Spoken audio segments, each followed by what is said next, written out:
Report on the Blantyre Colliery Explosion, 1878, printed in 1916. The inquiry was open to the public, a large number attending daily. Inspector Moore conducted questioning of everyone involved in the tragic incident. The following is a transcription of his inquiry. Ralph Moore, Inspector of Mines. The morning of the 22nd of October, an explosion occurred in the splint coal workings of this colliery, which has resulted in the death of 207 persons. This is the greatest number of lives that has ever been lost in Scotland in a mining accident. Reverend Stuart Wright. Over just a few miles, there are 32 pits and over 4,000 paid employees. The pits are the lifeblood of Blantyre. Now, however, the annals of our parish would certainly not be complete without some allusion to that catastrophe, which so recently brought High Blantyre out of its obscurity and into a sad prominence before the world.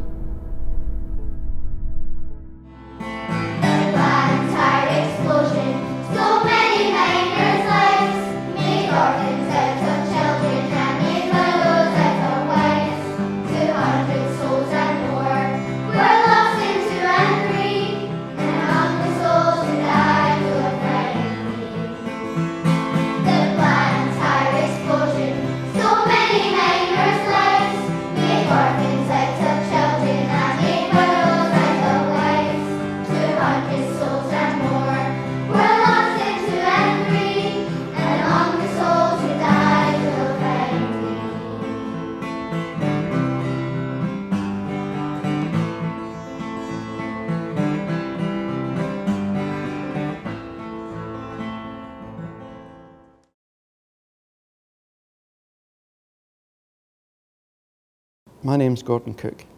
I'm the Secretary of Blantyre Heritage Group, and in the spring of 2014 we were approached by a lottery-funded project called Pits, Ponies, People and Stories.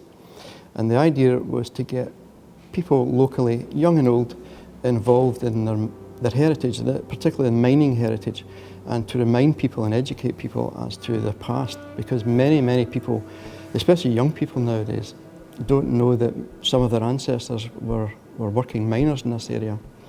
And we're going to particularly talk about the mining disaster at Dixon's Pit in 1877. And we're going to unfold the story bit by bit, starting from the morning of the explosion, right through that week until the bodies began to come up. The number 1 shaft, the first shaft to opened in 1872 in the spring, followed very quickly in the summer by number 2 shaft. They were fairly level. Number 1 was about 777 feet down and about 15 feet less for number 2. So they were in a fairly level plane. Later, just about 10 months before the disaster, number 3 shaft was opened up, and it was the deepest of all the shafts. It was 930 feet deep. We're going to look now, we're going to fast forward and go straight to the morning of the disaster.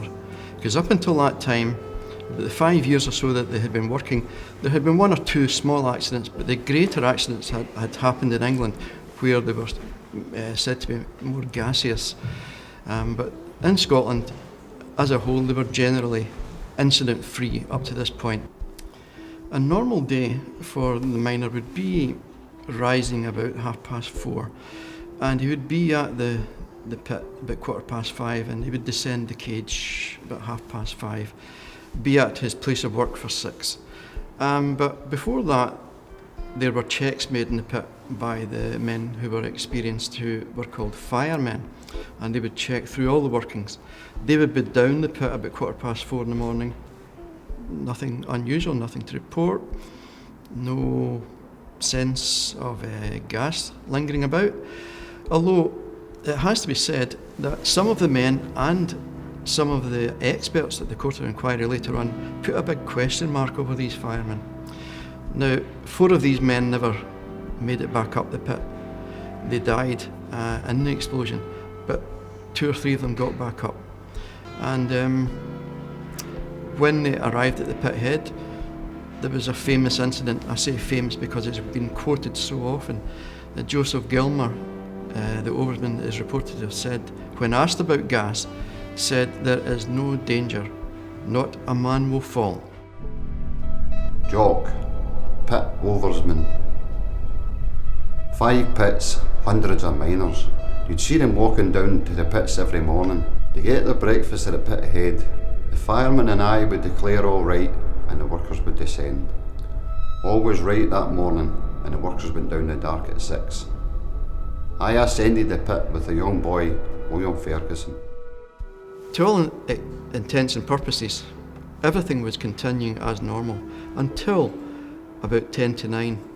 Now, just before this, on the surface, Alec McCall, one of the firemen who had come up about 10 minutes before this, had seen the certified manager, John Watson, putting on a double cage at number 3, and he went over to give them a hand. He was working with some engineers and joiners. There's about 20 men doing various jobs at the surface at number 3 at that time. And Alexander McCall has left us a record of what happened. He just remembers a great noise, louder than any thunder he'd ever heard before, a great whooshing sound, a hissing sound, and a flame coming roaring up the shaft, up into the air, throwing debris and bits and pieces, and even parts of a young lad. At number 2 pit, only one of the 4 firemen survived the explosion, Alexander Wood. On that morning, I was in number 2 pit, the north side. I felt it, not too strong, a pressure of wind and a deep rumble. I was sure it was an explosion of some kind when I heard it, and it came from the south side, where the other firemen were. I went to the bottom of the shaft as fast as I could. There was a massive rush of air and a rumble, like the ground was angry at us. The appearance of the explosion on the surface was a blast, accompanied by flame and steam up number 3 pit. It lasted from 1 to 4 minutes. A rush of smoke out of the upcast shaft, and a slight rush of air out of number 2 pit. Nothing appears to have been observed at the top of number 1 pit, but it was felt slightly in the workings of that pit, and the miners soon ascended. We were dressing at the time. The window of our room looks directly across at the pits. A sudden flash darted up from the most distant shaft, accompanied by debris and a report not very loud. Then a dense volume of smoke arose from the shaft nearest to us. The blackness of darkness.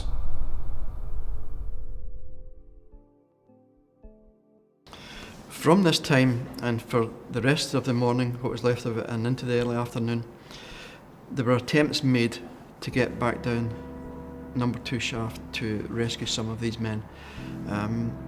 The first attempt, the men went down, but they were forced back by the choke damp, and they came up empty-handed. Copious amounts of water were then poured down number 2 shaft to try and dispel the foul air.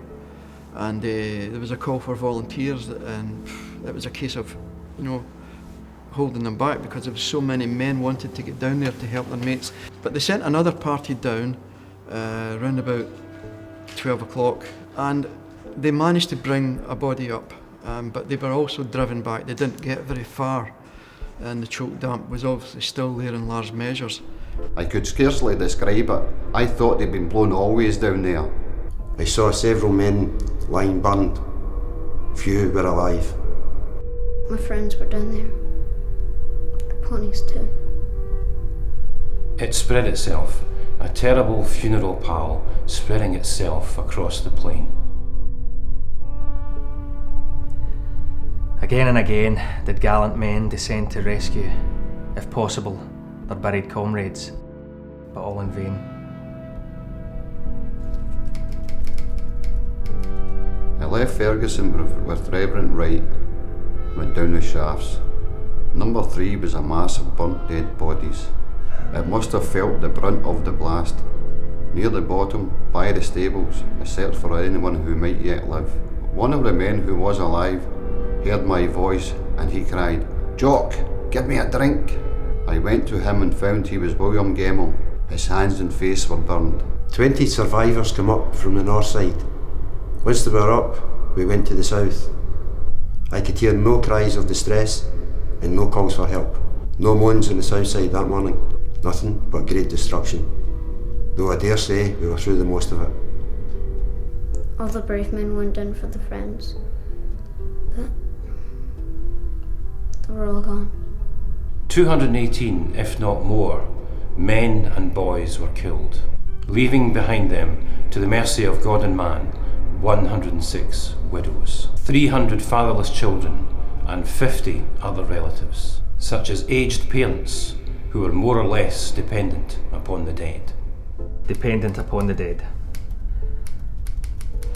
Parents, relatives, friends. Between 10 and 11, they actually found 3 survivors alive. Their names were Thomas MacDonald, Charles Gaynor, and Gemmell was the name of the other man. They moaned a lot and they groaned. They had really bad burns.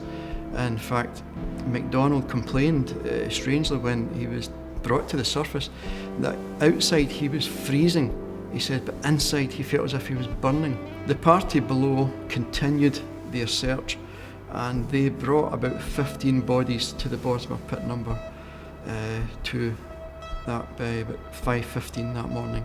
And that ended really the first day at the colliery. About 9 o'clock on the morning of the 22nd of October, an explosion occurred in the splint coal workings of this colliery, which has resulted in the death of 207 persons. Parents, relatives, friends, children. All the brave men went down for their friends, but they were all gone. Hundreds died, but many more felt the effects, including me, William Ferguson, survivor.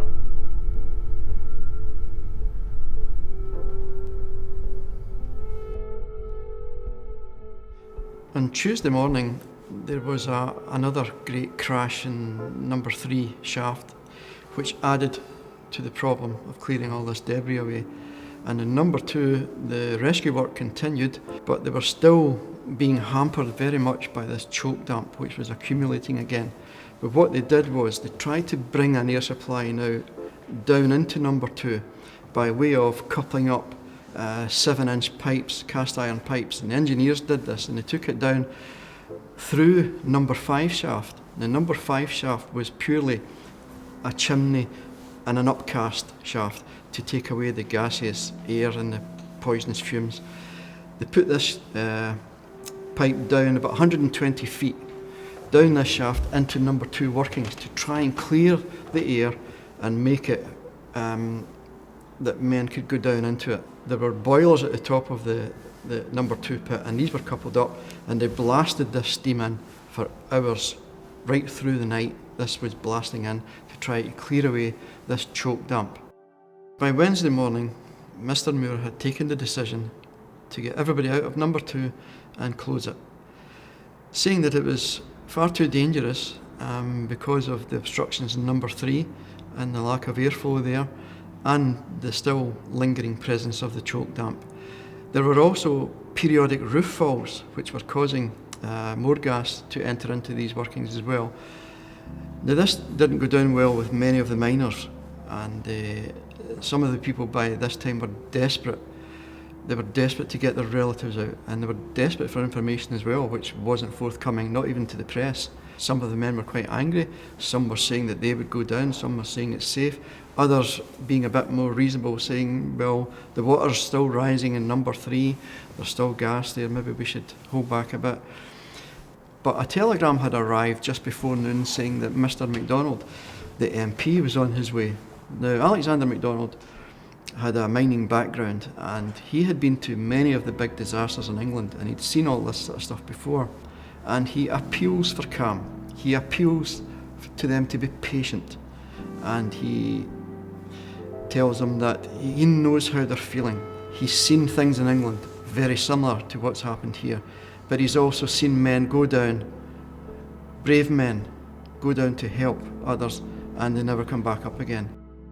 Thursday was a sacramental fast day in the Glasgow area, and this brought a huge number of people to Blantyre. In one station of the Caledonian Railway in Glasgow, the south side, 6,500 tickets were sold for Blantyre alone. Add to this people coming from Motherwell, Wishaw, Cambuslang, Rutherglen, the crowd swelled to about 11,500, 12,000 people. And this particular instance was one of utter chaos. The pubs were full, standing room, they were standing outside. There were peddlers selling apples and pears. There were stalls with lemonade and biscuits. There were pickpockets. There was those pretending to be blind. All sorts of beggars and things going on. But as far as work in the collieries were concerned, it was just standstill still at number 2.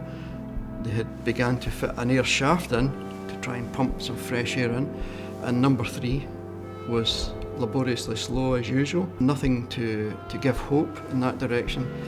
And the only other thing to report would be perhaps there was 11 funerals that day.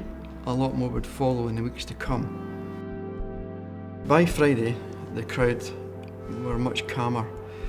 Whether they had become accustomed to the idea of their grief and settled to that fact, I'm not sure. Everything was now focused on number 3 shaft. 5 men at a time were working in relays as fast as they could, and in the meanwhile preparations were being made because they were about to make a breakthrough and 200 bodies would be coming up.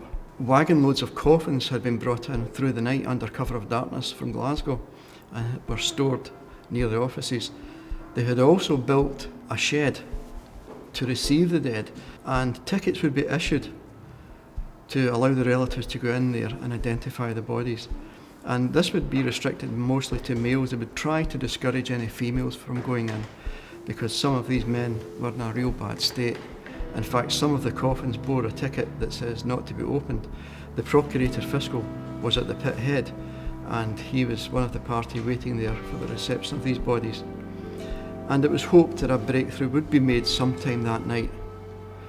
And it would in fact come about 2:30 in the morning when they finally got through the obstruction and they got down near the bottom of the shaft.